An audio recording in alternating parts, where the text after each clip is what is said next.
À medida com que o Senhor me enche da sua vontade, saturando-me da tua presença, ocupando todos os espaços da minha vida, mais eu vou deixando de ser natural e me tornando um homem espiritual, mais eu tenho a capacitação para discernir aquilo que é espiritual e aquilo que é natural. E hoje, a nossa condição de homem, dependendo da condição de um homem caído, de um homem com uma natureza adâmica, ainda é um homem que tem tido muita dificuldade de priorizar o reino de Deus, porque a sua prioridade no reino da sua terra, da sua vida, ela ainda é maior. Então, naturalmente, aquilo que Mateus 6,33 vai nos ensinar não vai se cumprir na vida de uma criatura, só vai se cumprir na vida de um filho. Talvez tudo aquilo que a gente tem compartilhado aqui ao longo desses últimos 2 sábados, esse é o nosso 3º sábado, talvez alguns de vocês ainda não ouviram, talvez vocês estão ouvindo pela primeira vez, talvez vocês já tiveram um espírito sendo direcionado para que essa verdade pudesse ser aflorada em você. Mas eu quero te dizer que da mesma forma que Deus tem a cada dia me trazido para Ele, porque não é o homem quem faz isso, é o próprio Deus. É o Senhor quem sopra em nós o querer e o realizar. Não é a nossa vontade que prevalece, mas é sempre a vontade dele. Porque é para ele, por meio dele, é que são todas as coisas. Desde a eternidade. Porque antes da fundação do mundo, antes de tudo ser o que é visível aos nossos olhos, ele já era. O Senhor sempre foi. Deus sempre foi Deus. Então, não há como você pensar num Deus democrático, uma vez ele já tendo realizado todas as coisas e chamado e predestinado o que são deles para Cristo Jesus. De fato, nosso maior desafio é que o homem passe pelo processo da salvação orgânica, é que o homem ele possa receber o prêmio da sua permanência, o prêmio do seu crescimento, o prêmio da sua maturidade. E todas as vezes que o homem ele troca a vida dele por aquilo que Deus quer fazer nele, é sempre muito desafiador. Porque, por mais que você não queira acreditar, mas o mundo sofre. O mundo sofre, os casamentos são perdidos, as pessoas sofrem porque os homens não entenderam isso ainda. Os homens ainda não entenderam que, na verdade, quem vai gerar vida é Deus. Não é o meu trabalho. Não é a força do nosso braço. Não é isso. E isso precisa entrar na nossa cabeça. Isso precisa entrar no nosso coração. Essa metanoia ela precisa acontecer de maneira profunda para que todo o nosso ser possa ser metabolizado e que nós realmente possamos ser casa de Deus, para que o Pai possa se dispensar para dentro de nós e administrar a nossa vida, administrar a tua casa, dentro da tua economia, dentro do teu reino, dentro da tua gestão, dentro da tua visão. Então, vocês são luz, vocês são sal, quando vocês se posicionam diante do caos, diante do silêncio daqueles que não têm forças para clamar, para gritar, para chamar. Vocês são a porta, vocês são o que vão abrir o reino dos céus na terra. Então, pregue o reino de Deus, pregue a sua vida, pregue a sua vida, pregue o seu casamento, pregue tudo aquilo que você é em Deus e tudo que Deus tem gerado através da sua vida. Porque o maior problema da nossa sociedade, o grande problema do homem, ele se resume em apenas duas coisas. E se você estiver anotando, anote isso. Só se resume nisso. Quem eu sou e qual o meu propósito nessa terra. É só isso. Essas são as perguntas que o homem ele não consegue ainda responder. Quem eu sou? Qual o meu propósito nessa terra? O que eu vim fazer aqui? Por que eu estou aqui? O que Deus quer de mim? Então, quando eu entender isso, quando essa verdade ela for alcançada pelo meu coração, quando essa verdade for literalmente, ela me gerar uma prática, me gerar uma vida, eu vou entender o que Deus quer realizar através da minha vida. Por isso que filhos honram. Filhos honram. Filhos honram. Criaturas estão sempre debaixo de uma irrealidade baseada nas suas necessidades. Porque hoje você está preocupado com o que precisa comer, hoje você está preocupado que você precisa pagar a conta, hoje você está preocupado que você tem que vestir, hoje você está preocupado que as coisas precisam acontecer. Então, enquanto estas coisas forem a primazia da sua vida, você nunca vai ter tempo para fazer devocional. Você nunca vai ter tempo para investir tempo em leitura, em oração, em dedicação. Por quê? Porque você acha que você está sempre muito ocupado, porque você acha que está sempre correndo muito, porque você acha que o tempo é muito curto, porque você tem tantas outras coisas para fazer que, diante do caos da sua vida, diante da sua própria história, Deus não pode contá-la com você e por você. Porque você quer contar a sua história. Então, meu irmão, Cristo está voltando. Cristo está voltando. Você pode acelerar a vinda do nosso Senhor quando você pregar reino, quando a sua vida pregar, quando a sua maturidade, quando a sua expansão, quando tudo aquilo que você é for realmente expandido para esse mundo, foi expandido para sua família, foi expandido para todos quantos estão ao teu redor, foi expandido de uma maneira que haja uma explosão de dentro para fora e você possa verdadeiramente ir, fazer, realizar, mudar, transformar. Então é isso. Quero que vocês gravem isso, compreendam isso, entendam isso, porque meu coração ele dói ainda, eu sinto. É como se a gente gritasse no estádio no qual tivesse 100 mil pessoas e apenas 1.000 pessoas ouvissem a sua voz.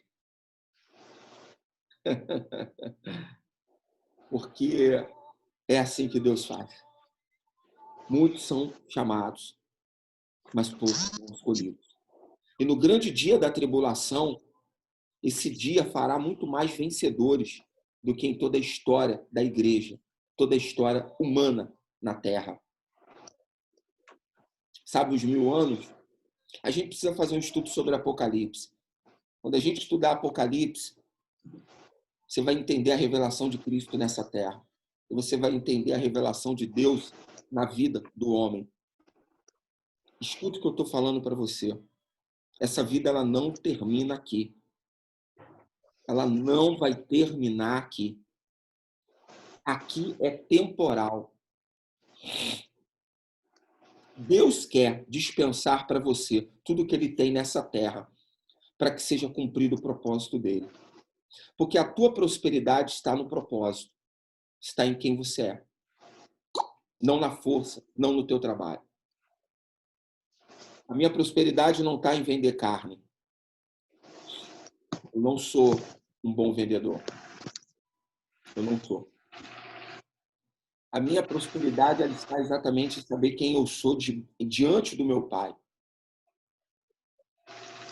Então, meu irmão, é isso. Vamos abrir aí a nossa Bíblia. Quero compartilhar com você um texto, só para a gente fechar.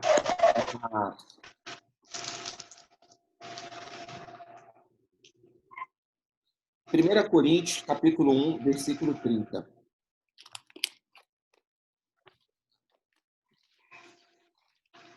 1 Coríntios, capítulo 1, versículo 30.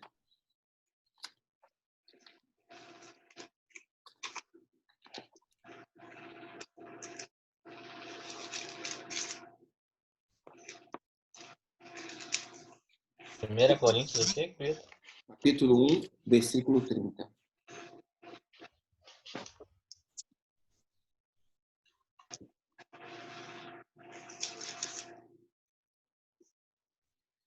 Quem pode ler para a gente aí?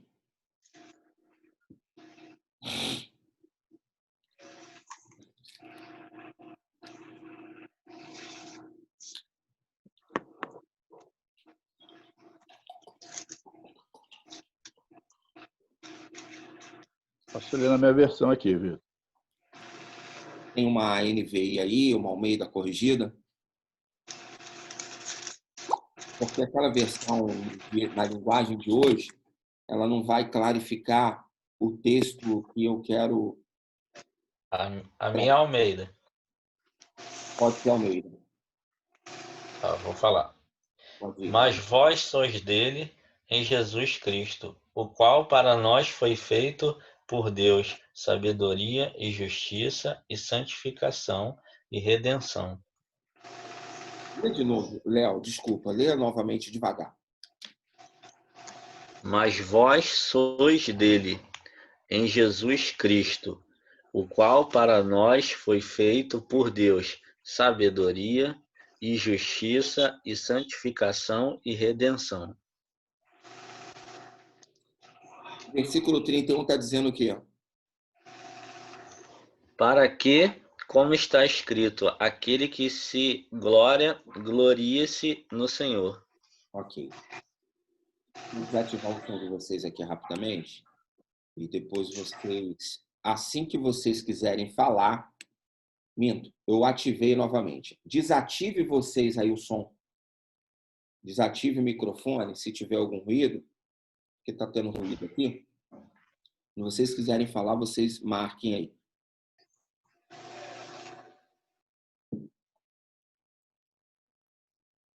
Na minha versão, está escrito assim, ó.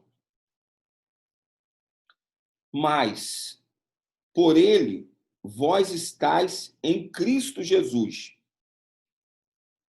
Olha o que ele está dizendo aí, ó. Por ele, por quem? Por Deus. Por meio dele, por meio de Deus.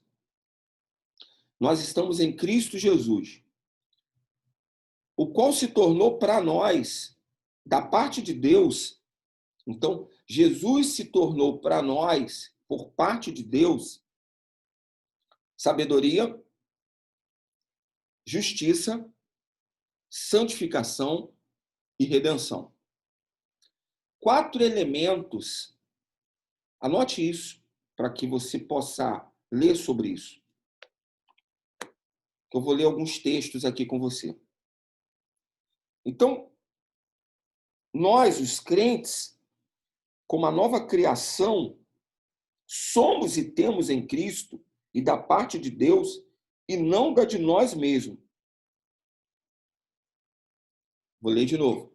O que nós crentes temos e o que somos é da parte de Cristo e não de nós mesmos. É isso que esse texto está dizendo. Tudo que eu e você, como cristão, que aceitou Jesus como Senhor e Salvador, que creu que ele ressuscitou entre os mortos, nós, os crentes, os cristãos, temos em Cristo, por parte de Deus, conhecimento ou sabedoria, justiça santificação e redenção. Então, Cristo se tornou sabedoria para nós. Cristo se tornou sabedoria para nós. Então, você agora vai compreender outra coisa. E aqui vai uma chave muito importante para você anotar. Enquanto você caminha com a sabedoria do mundo, sendo cristão, sendo crente, filho, você não vai prosperar. Você não vai crescer. Porque a sabedoria do mundo é loucura diante de Deus. Então, as ferramentas naturais, elas não servem para que eu e você cresçamos e avançamos nessa nova vida. Ela não serve. Vitor, o que você quer dizer com isso? Eu quero dizer o seguinte, que por mais que o homem faça uma faculdade, faça um mestrado, faça um doutorado, por mais que o homem ele tenha casas, carros, por mais que esse homem tenha um bom trabalho, uma boa casa, tudo isso não é nada diante da sabedoria de Deus, diante daquele que consegue encontrar em Deus a verdadeira prosperidade. Porque a prosperidade do homem não está ligada ao que ele tem, ou o que ele faz com o dinheiro, com o recurso que ele adquire com o trabalho nessa terra. Mas a prosperidade do homem está em saber quem ele é em Deus e o que Deus quer para a vida dele. Você pode passar a vida toda vivendo, gozando de todo o prazer nessa terra e ainda assim passar os 1000 anos ou a eternidade queimando no inferno. Outro sim, não estou fazendo, repito, outro sim, não estou dizendo ou afirmando que você nessa vida não tenha gozo, prazer, sossego e todas as suas necessidades atendidas por meio de Cristo Jesus. Todas essas necessidades da terra são para nós, filhos e crentes no Senhor. Porque não é nela que o nosso coração está. Não são nelas que o nosso coração está. Mas o nosso coração está no Senhor. Então, se eu moro numa casa grande ou numa casa pequena, se eu tenho R$100 na minha conta ou 1 milhão na minha conta, pouco importa. Isso não faz nenhuma diferença. Ter ou não ter. Pelo contrário, tudo isso pode potencializar o mal em você ou potencializar a tua habilidade, o teu dom, aquilo que o Senhor quer que você faça e seja nessa terra, que é o teu chamado, que é o dispensar de Deus para a sua vida. Então, entenda, o homem ele passa muito tempo da sua vida querendo, metade da sua vida ele passa querendo dar certo ou prosperar em alguma coisa, para que ele possa adquirir fortuna, para que ele possa adquirir muitos recursos, para que ele tenha a casa do sonho, para que ele tenha o carro do sonho, para que ele tenha a quantidade de dinheiro que, segundo a mente natural dele, esse dinheiro será satisfatório para pagar os prazeres que ele quer ter na vida. Mas enquanto o coração dele estiver aí, ele não entenderá isso que está escrito em 1 Coríntios 1,30.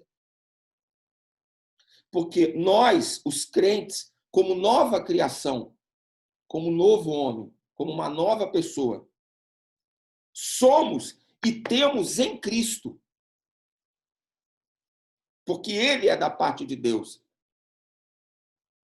E não de nós mesmos. Se Cristo está em nós, não é por causa de nós mesmos. Não é porque eu escolhi ser de Cristo. Cristo está em nós porque ele é da parte de Deus. E por essa razão, é que Deus nos coloca em Cristo, transferindo-nos de Adão para Cristo. Então, Deus nos transfere de Adão para Cristo. Porque enquanto homem adâmico, o primeiro, nós nos tornamos homens mortos, porque o pecado original nos alcançou. E por essa justificação, o sangue de Cristo pagou. Então, o sangue de Cristo pagou aquilo que Adão pecou. Então, a dívida já foi paga. Ele nos transferiu de Adão para Cristo. A questão é, por que você continua tendo uma natureza adâmica? Por que muitos homens, muitos irmãos que eu e você conhecemos, continuam vivendo como um homem adâmico? Como um homem que não tem um norte, que não tem um pai, que não tem uma direção. Como um homem perdido nas suas decisões. Como um homem facilmente levado pelas circunstâncias da vida. Como um homem que facilmente se dá ouvido a todo o pavor da terra. E se coabita com ela, se relaciona com a terra, se relaciona com todos os prazeres dessa vida, como se ele não tivesse um pai que é Cristo. Como se ele não fosse uma nova criação. Como isso pode acontecer? Tá pegando aí? Quem tá pegando aí? Levanta a mão aí. Amém. Vitor, Oi. esse texto fala mais ou menos o que um outro, é porque eu sou ruim de memória pra caramba. Tem outro também que fala a respeito do vaso, um tesouro dentro do vaso de barro, né? Para que ninguém se glorie em si mesmo, né? Acho que é a mesma linha de raciocínio de pensamento, né? Começa nessa visão. É exatamente isso. Exatamente isso. Nós somos o barro, né? O tesouro está sempre dentro do barro. E é interessante notar isso, porque o barro ele é frágil. Né? Ele é frágil porque ele pode ser quebrado facilmente para que todo o tesouro que há dentro dele seja exposto, mas ele também é frágil para que você compreenda que aquele que sustenta o vaso é o oleiro.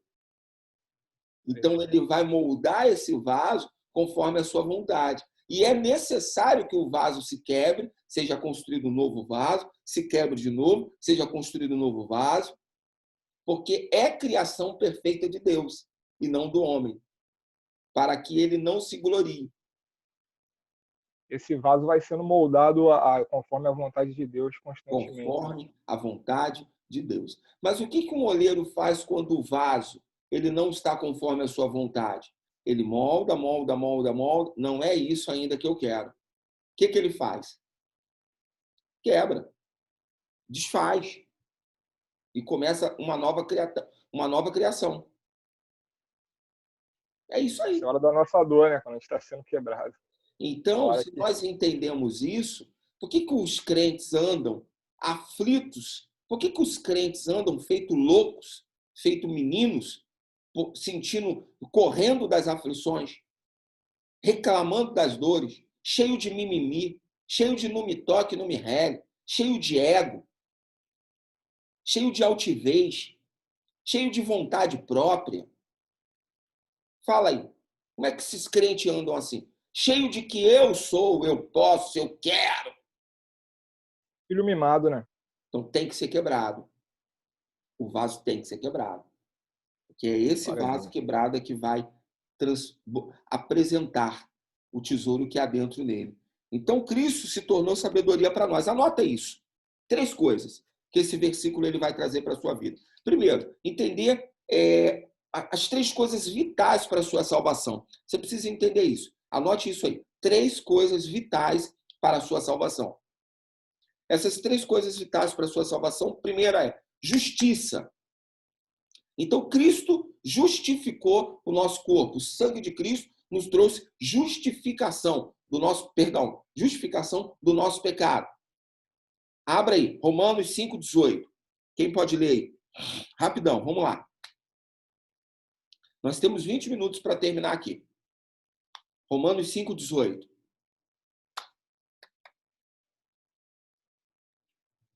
Já abre e já lê. 5:18. É. Na NVI a minha. Consequentemente, assim como uma só transgressão resultou na condenação de todos os homens, assim também um só ato de justiça resultou na justificação que traz vida a todos os homens. Olha aí. Então, foi um único ato de justiça.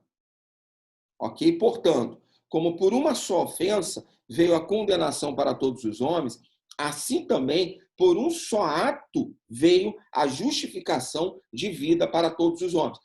Tem outros atos aí que Deus vai estar falando? Foi um só? Na Bíblia de todo mundo está um ato de justiça? Um só ato, isso, um só ato. Então pare de pensar que salvação se perde. Pare de pensar que você é pecador, porque agora você precisa de novo ser batizado, aceitar Jesus de novo, porque você não é salvo. Pare de pensar isso. Foi um ato só de justiça.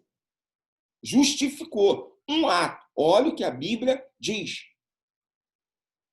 E por isso, pare de entrar em roda de conversa de crente que não tem esse conhecimento que você está adquirindo aqui. Porque os crentes lá de fora, eles ainda estão achando... O homem está vivendo assim, ó. Vou falar para você como é que o homem está vivendo. Ele está correndo com medo de ir para o inferno e não faz nada. Tentando viver uma vida santa, falsificada. Então é isso aí. Esse é o crente. Crente que você conhece, que eu conheço e nós conhecemos. Segundo, santificação. A santificação que esse texto vai nos trazer, ele remete diretamente ao nosso presente, pela qual somos santificados na nossa alma, ou seja, somos transformados na nossa mente, emoção e vontade com a vida divina de Deus. Então, ouça isso. Essa santificação é uma santificação agora, no tempo presente, porque Deus ele nos santifica, nos transforma na nossa mente, na nossa vontade e nas nossas emoções, para que sejamos agora filhos de Deus. E tenhamos a sua vida divina em nós. Então, abra aí Romanos 6,19.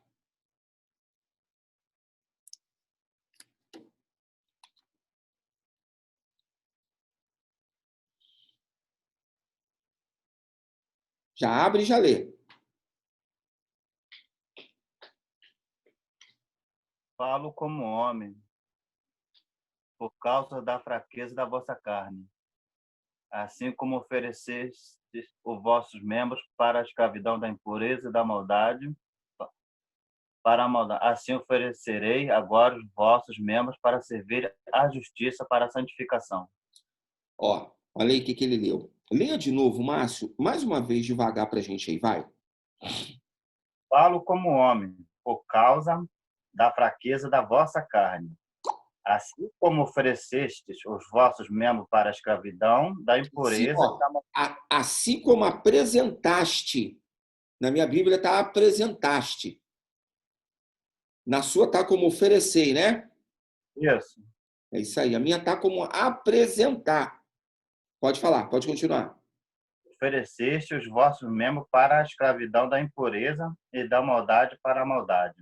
Assim oferecerei agora os vossos membros para servirem à justiça para a santificação. Olha isso. Abre aí. Olha na minha Bíblia, está escrito assim, ó. Falo como homem, por causa da fraqueza da vossa carne. Por isso assim apresentaste a impureza Leia de novo para mim o seu versículo, Márcio. Primeira parte aí, leia. Primeira parte. Pode ler. Falo como homem, por causa da fraqueza da vossa carne. Leia a segunda. Assim como oferecestes Assim como apresentaste, pode continuar, os vossos membros para a a escravidão, impureza e a iniquidade. a minha maldade. É isso aí, é iniquidade. Corrige isso aí, essa Bíblia está errada, tá? Tá. Essa tradução aí dessa palavra, do grego, que foi traduzida da Vulgata para cá, do Novo Testamento, é iniquidade, não é vontade. Não é maldade. Porque maldade é diferente de iniquidade. Porque o significado de iniquidade é ser oposto à vontade daquele que o fez. Se você pesquisar no Google aí agora, você vai ver o que significa iniquidade. Ó, vou abrir aqui no dicionário aqui. Nossa, acho que é mesmo. Oi? Romanos. Ó, iniquidade. Olha o que está escrito aqui na minha iniquidade. Caráter ou moral daquele que é iníquo. Contrário. Contrário. Iniquidade. Então ele diz, apresentando a impureza e a iniquidade os vossos membros. Continua aí, continua. Depois de maldade, o que fala, Márcio?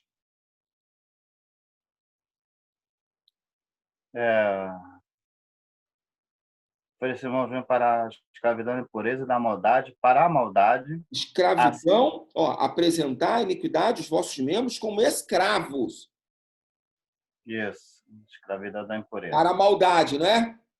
Isso, para a maldade. Aí é iniquidade. Ok. Continua lendo. Assim oferecerei. Assim apresentai. Sim. Pode continuar. Agora os vossos membros para servirem à justiça, para a santificação. Então, veja só. Uma vez você tendo sido justificado, Romanos 5,18, você leu, por um só homem, então agora você está sendo santificado.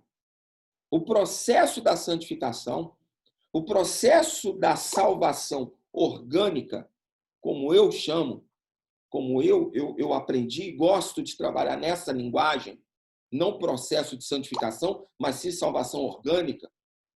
Ele está dizendo para você o seguinte, bicho, você tem que apresentar o vosso corpo. Você tem que apresentar a vossa carne como um instrumento de justiça. Não como um instrumento de iniquidade. Então, todas as vezes que eu apresento o meu corpo a tudo aquilo que é contrário à vontade de Deus para a minha vida, agora que sou uma nova criação, pois estou em Cristo Jesus, eu estou cometendo iniquidade. Eu estou agindo em maldade.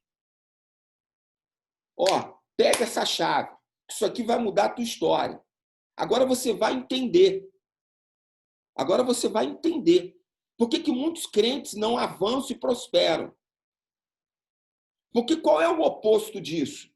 É entender que eu fui justificado em Cristo, mas o meu corpo, agora, eu estou apresentando ele à pornografia, eu estou apresentando ele às discussões, às brigas, às mentiras, às dissimulações. Eu estou apresentando o meu corpo agora para tudo aquilo que é contrário à vontade de Deus. Então, o cara foi justificado, mas no processo de santificação da sua alma, para que a sua mente seja totalmente renovada, ele não alcança a santificação. Continue lendo, Márcio. Vai aí para o versículo 20. Ok. Porque quando eres escravos do pecado, estáveis em centros em relação à justiça. Ó, estáveis livres em relação à justiça. Pode falar, pode escrever assim. O que é quando era escravo? Quando você estava aí no mundão e não conhecia Cristo, cara. Quando você, porque o menino ele não é escravo, porque ele embora sendo herdeiro, por não conhecer o seu pai, ele continua sendo escravo. Então, você era escravo, nós éramos escravos. Porque quando éramos escravos do pecado, estávamos livres em relação à justiça. Então, olha o que ele está dizendo. Ele está dizendo o seguinte, cara, quando você estava aí na sua loucura de vida, você era livre da justificação. Você era ainda criatura. Você era ainda adâmico. Mas uma vez tendo crido que Cristo ressuscitou dos mortos e vive e foi você nele foi justificado. É isso que ele está falando aí. Continua. Naquele tempo, que resultados escolhestes? Olha aí, ó. Que fruto, pois, tinhas então naquele tempo? Quais eram os frutos que você tinha da vida antes de conhecer a Cristo? Quais eram os frutos que você tinha? Mas não são frutos externos. Porque é muito fácil para um cara dizer assim, ó, poxa, antes de eu conhecer a Cristo, eu morava numa mansão e tinha 10 carros na minha garagem e tinha muito dinheiro na minha conta. Agora eu conheço a Cristo, nossa, que dificuldade. Não é isso. O que você tinha em você? Como era a tua vida antes de conhecer a Cristo? Interiormente. E aí você vai ver quantos homens depressivos, quantos homens agressivos, quantos homens que usam a mulher como capacho, que usam o teu casamento como um depósito de espermatozoide. Quantos homens eu e você conhecemos que não é um cara honesto com a família, vive para luxúria, vive para avaria, vive para tudo aquilo que está dentro de si como egoísmo, como dissensão, paixões terrenas, ele amante do futebol, amante da cerveja, do vinho, do cigarro, amante do videogame. Então, qual era esse fruto? É isso que ele está falando aqui. Continua, Márcio. Agora, porém, libertados do pecado, transformados em servos de Deus. Oh, meu Deus! Coisas das quais agora vos envergonhais, porque o fim delas é a morte. Você não leu esse texto aí no 21? Leia de novo o versículo 21 aí. Naquele tempo, que resultado colhestes? Continua. Somente os de que agora vos envergonhais, porque o fim Isso delas aí. Entendi. Então, naquele tempo, o que você colhia te envergonhava. O fim deles era a morte. Que morte? A morte eterna. Porque se você vive o prazer dessa vida não imputando a Cristo a sua vida, você está vivendo para a morte e não para a vida. Faz sentido um cara dizer para você que não teve tempo orar? Faz sentido um cara dizer para você que não teve tempo de investir na leitura da palavra de Deus? Faz sentido para você um cara que não cuida da tua casa, da tua esposa, da tua família? Esse cara já não existiria aqui. Mas se ele existe, olha qual é o resultado disso: a morte. Então, o que hoje a gente vê aí? Casamentos falidos, pessoas querendo divórcio. A gente vê todo o tempo briga, conflito, agressões. E por aí vai. O índice de adultério aumentou absurdamente. O cara sempre tem uma amante, o cara sempre tem outra mulher. Por quê? Porque ele não quer se vestir dessa nova roupa. Ele está colhendo os frutos da morte. Uma hora ele vai pagar por isso. Se ele não pagar aqui, ele vai pagar no milênio. Se ele não pagar no mês, vai pagar no tribunal de Cristo, mas ele vai pagar. Todos nós vamos pagar. Parábola dos talentos. Pense nela. O Senhor deixou um com um, outro com 3, outro com 2, 4. O de 4 foi lá, investiu e deu retorno. O de 3 foi lá, investiu e deu retorno. Você estava achando que aquela parábola era por causa de dinheiro? Era de bens, recursos materiais? Aquele que recebeu um talento, quando o seu chefe voltou, quando o seu senhor voltou, ele disse assim: eu tive medo, porque o Senhor é cruel, porque o Senhor é justo. Então, o que eu fiz? Guardei, enterrei aqui, para devolver o Senhor. Servo inútil, servo infiel. Vou tirar tudo que você tem mais um pouco e vou dar para quem tem mais. Sabe por quê? Porque você tem talentos. Eu te dei talentos. Eu te dei algo para que fosse multiplicado nessa vida e nessa terra. E sabe o que você está fazendo? Enterrando. Sabe o que 90% dos homens faz quando não vive aquilo que Deus os chamou para ser, fazer e viver? Enterram o seu talento.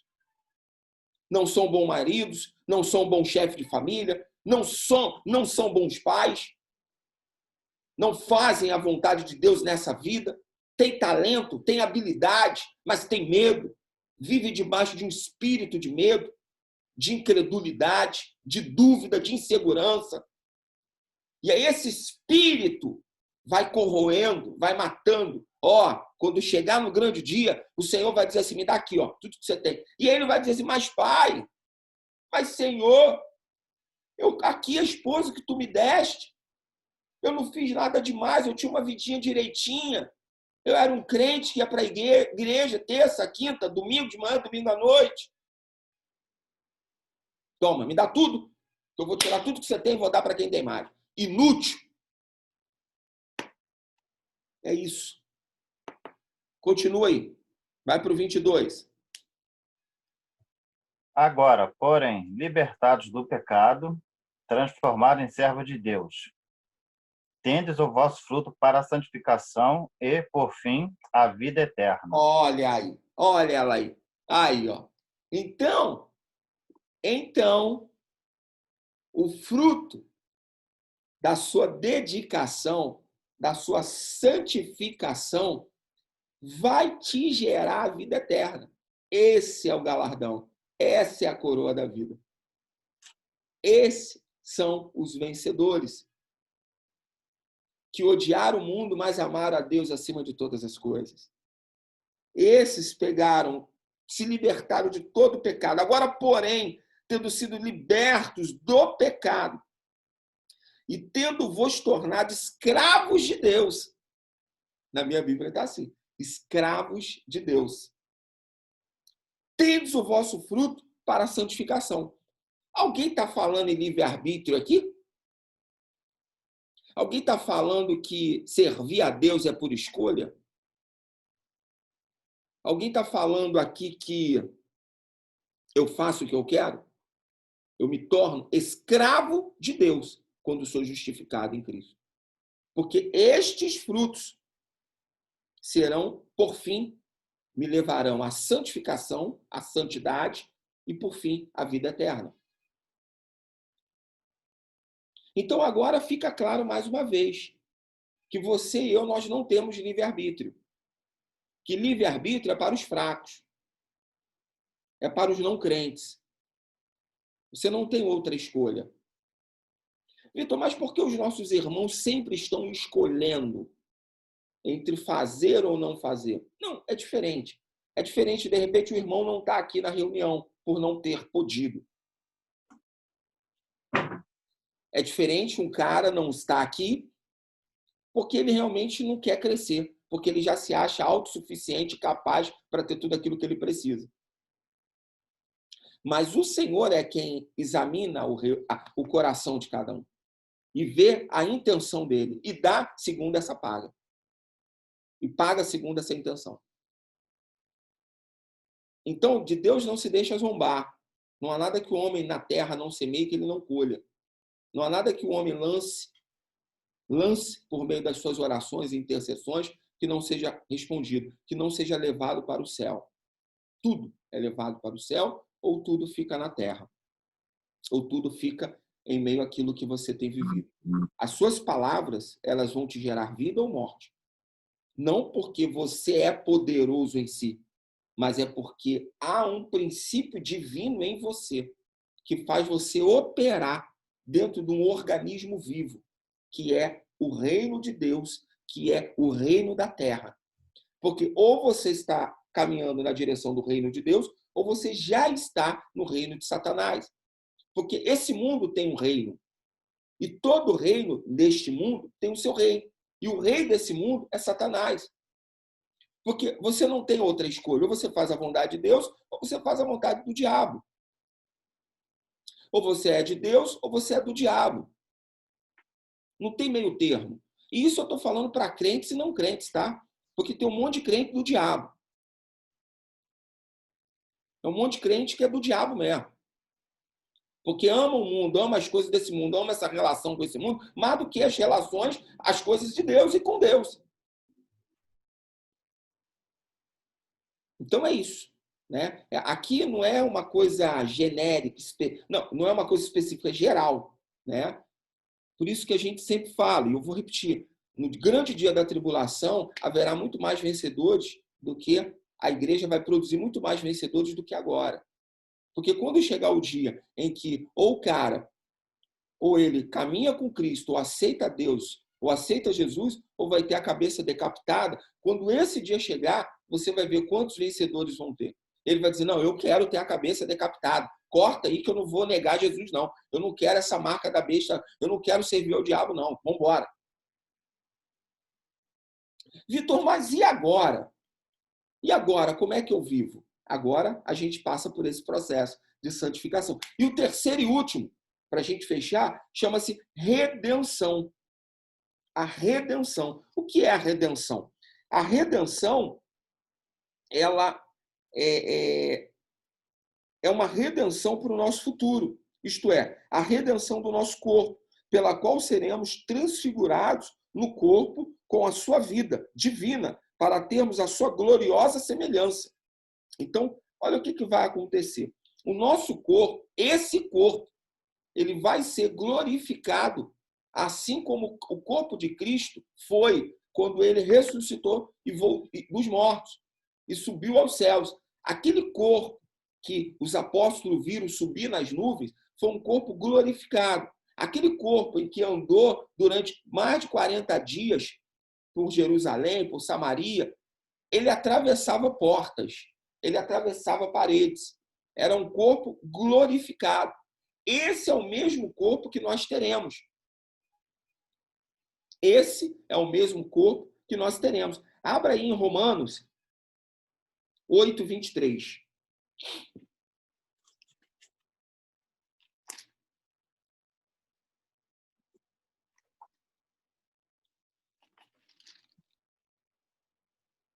Leia, Márcio.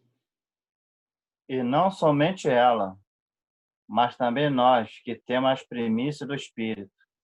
Igualmente gememos em nosso íntimo, aguardando a adoção de filhos, a redenção do nosso corpo. Olha aí, ó. Viu aí? Por que a gente geme? Por que os crentes passam por aflições? Por que os crentes lutam tanto? Por que é tão desafiador uma vida de santificação, de santidade, de mudança? Consegue compreender? É isso. Rapaz, deixa eu só passar o link para o Renato aqui. Dá só um minutinho. Esqueci dele.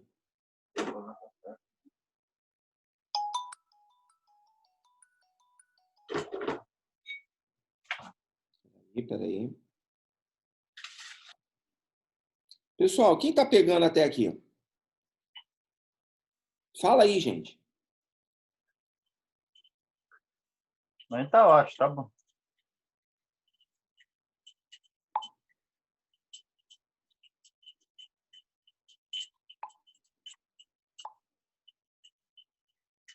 Vamos fechar então aqui na redenção. Vou fechar na redenção. Abra agora em Filipenses 3:21.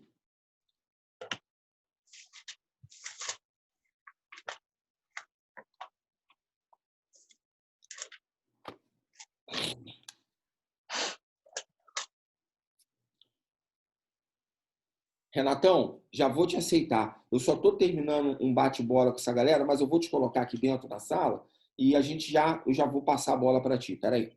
Mas já entra aqui e aí a gente já se fala. Filipenses 3:21. Pode ler para mim, por favor. O qual transformará o nosso corpo de humilhação para ser igual ao corpo da sua glória, segundo a eficácia do poder que ele tem de até subordinar assim todas as coisas. Meu Deus. O qual transfigurará o corpo da nossa humilhação para ser conformado ao corpo da sua glória, segundo a eficácia do seu poder de até sujeitar-se todas as coisas. Esse é o propósito de Deus em Cristo, convergir e sujeitar todas as coisas para Ele. A nossa salvação ela é completa, ela é perfeita. Ela entra totalmente no nosso ser. Ela tanto salva o nosso espírito, a nossa alma, o nosso corpo. É exatamente de maneira que Cristo seja tudo em nós. À medida com que Cristo se tornar tudo em nós, nós entenderemos esse processo da batalha espiritual no qual eu e você precisamos nos posicionar diante de quem nós somos em Cristo. Amém. Então, em 1 Tessalonicenses, agora faz sentido você entender. Quer ler aí de novo? Abra aí, 1 Tessalonicenses 5:23.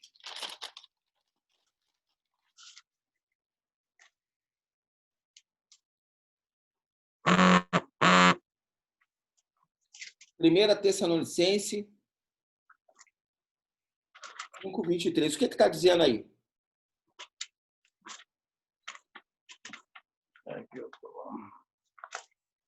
Essa é a minha Bíblia, eu não difícil achar.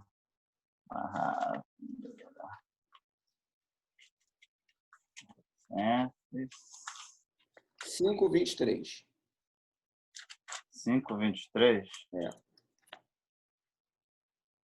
O mesmo Deus da paz vos santifique em tudo, e o vosso espírito, a alma e o corpo sejam conservados íntegros e irrepreensíveis na vinda do nosso Senhor Jesus Cristo. Olha aí, ó. Fez sentido ou não fez sentido agora? Entendeu por que o seu espírito, corpo e alma precisam estar irrepreensíveis até a vinda do nosso Senhor Jesus Cristo? Porque o teu espírito já foi justificado. Cristo já te justificou, te dando a salvação e a vida eterna. Te dando a salvação. A salvação do teu espírito, do primeiro pecado, justificado, te transportando de Adão para Cristo. Foi isso que Deus fez.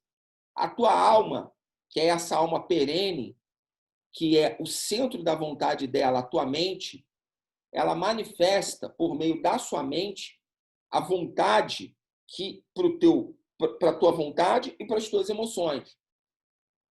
Romanos 2:2 vai nos ensinar que nós devemos transformar a nossa mente. É metanoia. Aquele é o processo de libertação que todos nós precisamos passar por eles para viver a salvação orgânica, para viver esse movimento de sermos santificados diariamente em Cristo Jesus. Se o nosso espírito está... Você pode ler depois João 3:6 também, tá? Anote isso aí.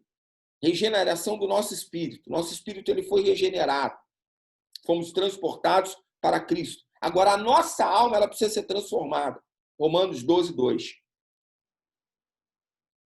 O centro de controle, que é a tua mente, precisa dizer para a tua vontade e para as tuas emoções que Cristo é o cabeça desse centro. Essa é a dispensação completa de Deus para dentro de você. Você se torna a casa de Deus. Você se torna... eu vou usar na linguagem original, que é aqui na minha Bíblia. Economia de Deus. Essa é a palavra correta, traduzida do grego. É o dispensar-se.